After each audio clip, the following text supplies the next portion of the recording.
What a fantastic patch we got for Demon Slayer last week. A few weeks ago, I made a patch wish list, and honestly, my biggest request was actually addressed. I'm really happy with this patch and what it means for the future of Demon Slayer. These guys know what they're doing, they know what the game needs. There are some changes that I think they didn't go far enough, and others that I kind of don't understand, but in general, I think it made the game so much better. So let's take a look at these changes. Going over the patch notes, let's start with the combat changes. The first one is air hop adjustments. Shorten the homing attack / movement invulnerability window and lengthen the wait time after landing. This is huge and this is exactly what I wanted. This is basically a nerf to running away and time wasting. In my balanced patch wish list, I said the number one thing I wanted was for time wasting to be nerfed. The fix that I suggested was buffing the tracking dash. Chase dash should just always track your opponent no matter if they air dodge or not. This is a much better solution than mine. What it basically did was reduce the invulnerability to the homing dash, which means the dash is gonna track you better if you are jump and dashing. Now you can still jump dash to dodge an incoming approach, but you actually have to time it a lot better now. You can't just spam that thing and be safe. And besides, when you do an air dash now, there's a little bit of landing recovery, which means you can't do it as fast. And this little change actually makes the game feel exactly the same. If you're the player jump dashing around, it is not very noticeable, but when you do notice it is when you are the one chasing down a player. Because now you can catch them a lot, and I mean a lot easier than before. This is the reason why people were saying that Zenitsu got nerfed when the patch hit, because Zenitsu mains relied on this so much, just running away, time wasting, and now they can't do it. But Zenitsu himself actually got no nerfs at all. This is a universal change. This affected everyone. I can't tell you how much I love this change. It has really improved the game in a major way. I do think that Surge is a little bit too powerful now, because it's not as easy to run away from a player when they use Surge. And given how busted Surge is currently, maybe that's gonna need a nerf in the future. The second patch note is chase dash adjustments. Can no longer be cancelled with quick step when far from the opponent. When near, it will behave as normal. I have no idea what this is. I have tried chase dashing from far away and I'm still able to cancel into a quick step. I've tried throwing a projectile and dash canceling and I can still quick step. I absolutely have no idea what this is. If you guys know, let me know in the comments, because to me the chase dash works exactly the same as before. But in my opinion, they could have gone further with the chase dash. Something that's becoming more and more noticeable as they release more and more zoning demons is that jumping projectiles are kind of a problem. So what I wish could happen is if the opponent is jumping up in the air and I've dodged the projectile, if I hit the dash button, just dash into the air. Have my character meet them up there. Like, it's not gonna work if I just dash them straight on because I'm gonna get hit by the projectiles. But if I dodge the projectiles,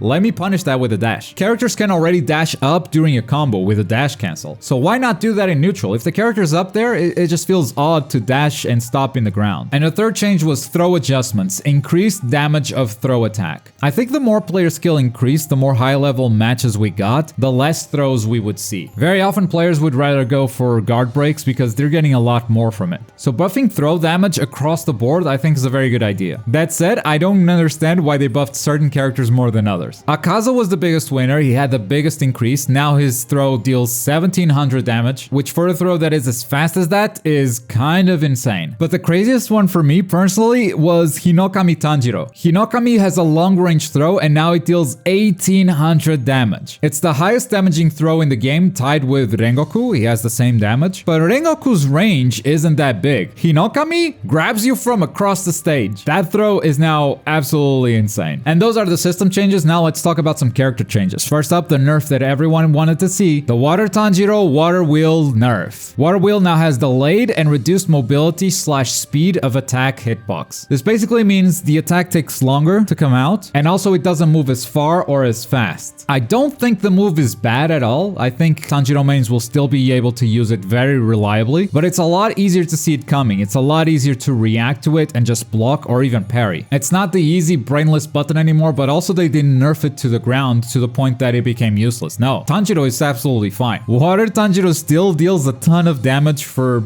relatively low meter, and Water Wheel is still a wonderful neutral tool, just not as powerful as it used to be. Sakonji Urokodaki's Water Wheel has also been nerfed. This one I don't quite understand, but I also think it's totally fine for Urokodaki mains. Delayed attack hitbox and removes the ability to cancel a long press modified attack if it does not hit the opponent. If you have an extended Water Wheel, you cannot cancel into a trap, for instance, as you used to. So we're talking about a nerf to extended Water Wheel on whiff. That's something that good Urokodaki players were already not doing, so this nerf ends up not affecting them in a big way. Nezuko nerfs support skill 1 and support skill 2, shortened combo window. Instead of the Nezuko assists, both of them giving you a yellow combo, they both now give you a red combo. And on top of that, the first support skill, Crazy Scratching, has reduced damage dealt to an opponent's guard. Huge nerf to the Nezuko assist. This isn't exactly how I would go about doing it, but it's very good that they tackled it. Nezuko assist, 100%, one of the most busted in the game. There were two obvious choices for assists. It was Nezuko and Shinobu. They nerfed 50% of those, so I guess we'll see a lot of Shinobu players now. And this only applies to Nezuko as an assist character, which means the main character remains unchanged. But to nerf this assist, I would actually tackle the heal bash hitbox. I think it's crazy how far away from you Nezuko can be when she catches you with that kick. And I would not only do that for Nezuko assist, I would also do that for Nezuko herself. Instead, I went this other route, which I think is fine, and it's also easier to do than, you know, changing a hitbox. Just change the combo timer, done. I still think Nezuko is the strongest character in the game, and if she remains unchanged, sure, she lost a little bit of assist value, but that's about it. So these three Demon Slayers got nerfed. Were there any buffs? Yes. All the buffs were to demons, though. First up, Rui. Skill 1, the web toss, and skill 2, thread dash, increased damage dealt to an opponent's guard. I don't understand this one. I don't understand the point of it. I don't understand what Rui was lacking for this to be a thing that they add. Rui can deal a lot of pressure damage just with the long range buttons. When he's zoning, he's usually not trying to guard break. So buffing the guard break damage on both of his projectiles is just a very weird patch. Akaza was by far the most buffed character in this entire patch. First of all, Chase Dash has increased base speed. The man dashes at you with insane speed now. He's such a fast character, getting in and out. And I mean, he kinda needs that because we're getting more and more zoners, and the way he has to deal with zoning is Annihilation, but Annihilation got nerfed, as we're gonna see in a second. So increasing his movement speed to get around zoning and get in on a character is a very good buff indeed. For skill 1, the projectile, it has increased damage dealt to an opponent's guard. So easier to guard break with the projectile. Also easier to guard break with skill 2, which is Disorder, and skill 3, Compass Needle. So basically all three skills now deal increased damage to an opponent's guard, but those two specifically now have a shorter cooldown. What this means is basically after you do the ability, Akaza will start charging up his meter a lot faster than before. This is kind of a big deal because Akaza just felt like it took ages for him to start charging after he unleashed any abilities. Now he's able to throw them out, stop, and start recharging the meter a lot faster than before. Also, for Compass Needle, increase the damage and lengthen the combo window. So yeah, Compass Needle deals more damage, and now instead of a red combo, it starts a yellow combo. We're gonna see a lot more Compass Needles in game. That said, it is still unsafe on block. It's still reversal, it's just one that gives you a lot better of a reward now if you actually land it. And the only nerf to Akaza was on Annihilation. I mean, it's both a buff and a nerf because they increase the damage of Annihilation. So if you do Annihilation in the middle of a combo, you're actually going to be dealing more damage than you did pre-patch. But if you start a combo with Annihilation, you now get a red combo instead of a yellow one. And I think given the other buffs that they gave Akaza, I think that's very fair. But what I found most impressive about these Akaza buffs is that they nailed exactly what the character weakness was. Akaza was no threat to your guard. You could just block Akaza's stuff all day. The only threat that Akaza had to your block was the throw, and the throw used to deal 1200 damage, so like a really low damage throw. But now the throw deals decent damage, and a lot of his abilities have increased damage to the opponent's guard, which means he has a much easier time going for guard breaks. They nailed exactly what the Akaza problem was, and I actually think he's a really good character now. Yaiba also got a buff that I just don't understand. Demon skill 2, the Eruption, increased damage dealt to an opponent's guard. Eruption is a skill that if you're fighting against Yaiba, you have to be constantly looking out for that because it's really fast and it comes out from the ground. Usually that's something that you throw to catch people by surprise and start a combo, not something that you do to guard break.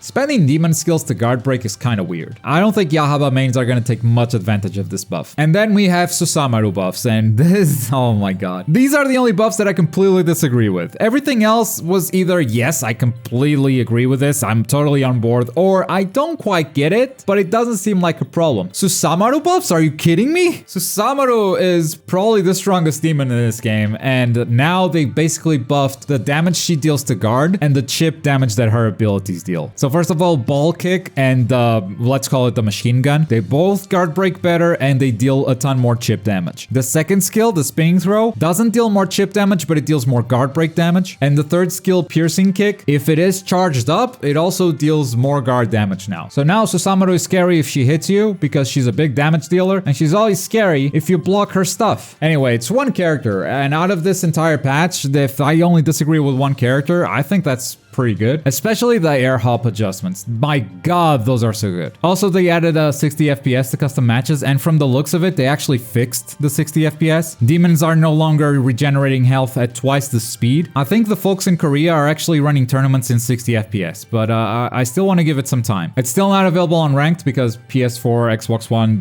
those don't do 60 FPS. So to ensure that it is even for everyone, ranked is still at 30, but you can now play in 60 FPS in custom matches. So that's totally a thing. And that was the Demon Slayer patch. This is such a departure from the CyberConnect 2 that we knew before. Whenever Storm got patched, the community had to figure out what the hell changed. They didn't even have patch notes. It was just, I improved the stability of online matches. The one patch note that no one felt because it was always bad. So to go from there to releasing a patch with actual patch notes, and the patch notes are really good. They actually understand what's good and what's bad and what needs improving and what doesn't. Just shows how much more of a competitive fighting game they're making with Demon Slayer than they did in the past. And that's just something that makes me even more excited to play this game long term, especially if a sequel is getting made. But those are my thoughts on the patch. What did you guys think about it? Is there anything else that you think needs buffing or nerfing? Let me know in the comments below. And as always, thank you very much for watching. My name's Globku and I'll see you next time.